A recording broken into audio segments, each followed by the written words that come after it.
जय श्री कृष्ण भाइयों और बहनों। आज इस वीडियो में मैं आपको पुरुषोत्तम मास की एक नई कहानी सुना रही हूँ। अगर आप मेरी चैनल पर पहली बार आए हैं तो मेरे चैनल को सब्सक्राइब कर लीजिए और बेल आइकन को प्रेस कर दीजिए और वीडियो को अधिक से अधिक शेयर कीजिए। एक समय की बात है, प्रतापगढ़ के राजा प्रताप सिंह थे। उनकी रानी रूपमती थी। जैसा नाम था वैसा ही गुण था। रानी रूपमती अति सुंदर थी। राजा प्रताप सिंह और रानी रूपमती में बहुत अधिक प्रेम था। दोनों एक दूसरे के बगैर कभी नहीं रहते थे और दोनों में अत्यधिक प्रेम था। राजा के राज्य में चहुमुखी उन्नति हो रही थी। चारों ओर चैन अमन था और बहुत ही कुशलता से प्रजा भी बहुत खुश थी। लेकिन एक ही कमी थी, रानी रूपमती के कोई संतान नहीं थी।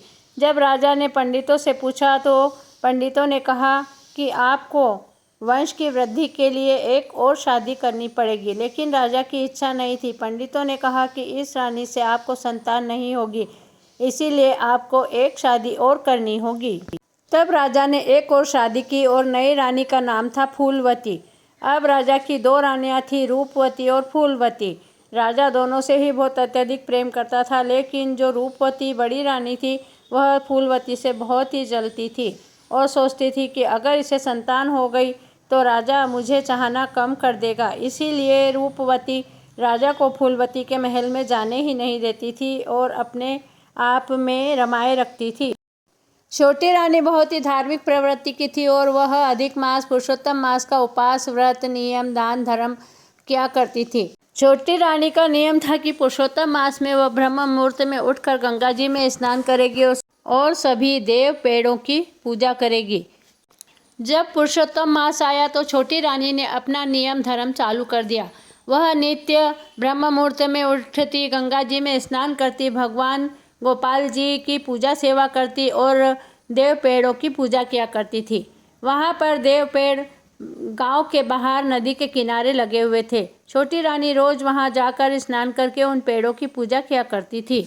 एक बार बड़ी रानी वहां से घूमती फिरती निकली तो उसने देखा कि छोटी रानी देव पेड़ों की पूजा कर रही है। तब बड़ी रानी को उससे बहुत जेलसी हुई और उससे अच्छा नहीं लगा। उसने तुरंत राजा से कहा कि इस गांव में जितने भी पेड़ पौधे हैं सभी पेड़ों को कटवा दिया जाए। उस समय वैशाख का अधिक मास चल रहा था। तब राजा ने कहा कि पेड़ों को तोड़ने से, पेड़ों को काटने से बहुत पाप लगता है और इनमें बहुत से पशु पक्षी जिंदा हैं, बहुत से पशु पक्षी का जीवन इनमें है। लेकिन रानी नहीं मानी और उसने जिद्दी करके सारे पेड़ कटवा दिए। दूसरे दिन जब छोटी रानी उठी और नदी में स्नान करके पेड़ों की पूजा करने के लिए घर से निकली तो उसने देखा कि सारे गांव में कहीं भी एक भी पेड़ नहीं है। तब वह चिंता करने लगी कि अब मैं किस पेड़ की पूजा करूं, यहाँ तो कोई भी पेड़ नहीं है। और रानी का नियम था कि वह पेड़ों की पूजा किए बिगर और दान धर्म किए बिगर भोजन नहीं करती थी। तब रानी ने सोचा कि यहाँ भी मुझे कोई पेड़ पौधे नहीं मिल रहे हैं तो मैं ढूंढती हुई जहाँ मुझे पेड़ पौधे मिलेंगे वहीं पर मैं पूजा कर लूँगी और भोजन कर लूँगी। ऐसा सोचकर रानी ढूंढती ढूंढती जय पुरुषोत्तम भगवान करती हुई बहुत आगे जंगल में निकल गई, लेकिन उसे कहीं भी पेड़ पौधे नहीं दिखाई दिए। तब उसने भगवान से प्रार्थना की कि हे भगवान, अब मैं क्या करूं, मैं तो बहुत थक गई हूं। और थकी हारी वहां एक जगह पर बैठ गई। तब पुरुषोत्तम भगवान को उसके ऊपर बहुत दया आई और उन्होंने सोचा कि यह मुझे सच्चे मन से ध्याति मनाती है, मुझे इसकी सहायता करना चाहिए। तब वहीं जंगल में एक जगह उसको एक झोपड़ी दिखाई दी। वहाँ पर एक आंवले का पेड़ लगा हुआ था और नदी बह रही थी। यह सब पुरुषोत्तम भगवान की कृपा से ही प्रकट हुआ था। तब रानी वहाँ गई और उस झोपड़ी में रहने लगी और उस नदी में स्नान करके रोज आंवले की पूजा किया करती थी। एक दिन रानी ने आंवले की पूजा करी और वहाँ पर 33 मालपुए चढ़ाकर फिर भगवान की पूजा करके अपनी झोपड़ी में विश्राम कर रही थी। इधर एक दिन राजा प्रताप सिंह क्रिकेट खेलने के लिए निकले। तब बहुत दूर जंगल में निकल गए। वहाँ पर जंगल में कहीं भी कोई पेड़ पौधे और पानी नहीं था। राजा का गला प्यास से सूखा जा रहा था। तब राजा ने कहा, सैनिकों को आज्ञा दी कि जाओ कहीं भी ढूंढो, अगर एक बूंद भी पानी मिल जाए तो हम थोड़ा पानी पी लेंगे, हमारा तो दम ही निकल रहा है। ऐसा कहकर उन्होंने सैनिकों को चारों दिशाओं में भेज दिया।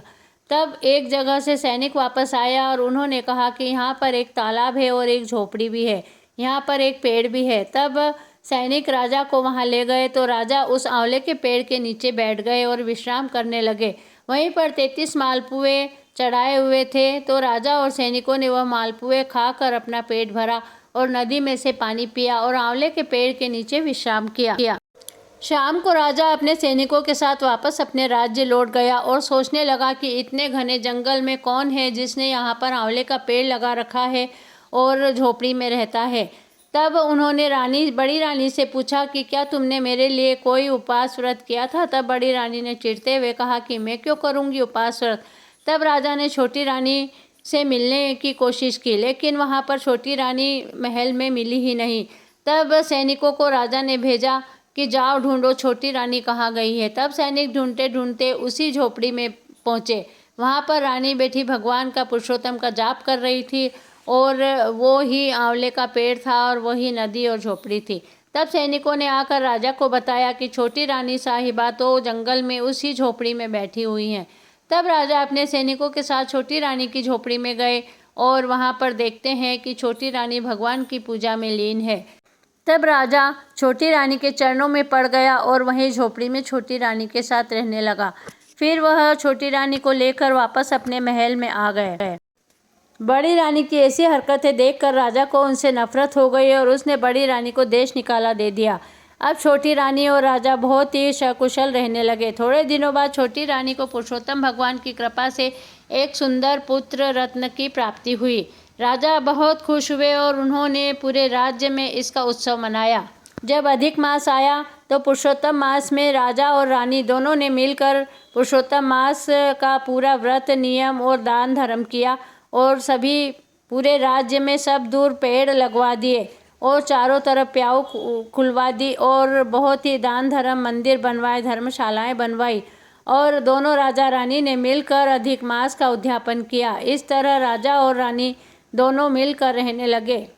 तब पुरुषोत्तम भगवान ने राजा के स्वप्न में आकर कहा कि तुमने बहुत अच्छा किया कि छोटी रानी को अपने साथ महल में ले आए। अगर तुम नहीं लाते तो मैं तुम्हारा सारा राज्य नष्ट कर देता।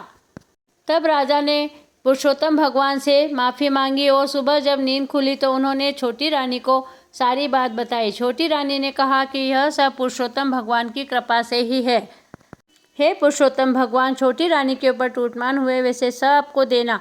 कहते ने सुनता ने, हुकारा भरते ने, तेरा नाम लेता ने। बोलो पुरुषोत्तम भगवान की जय।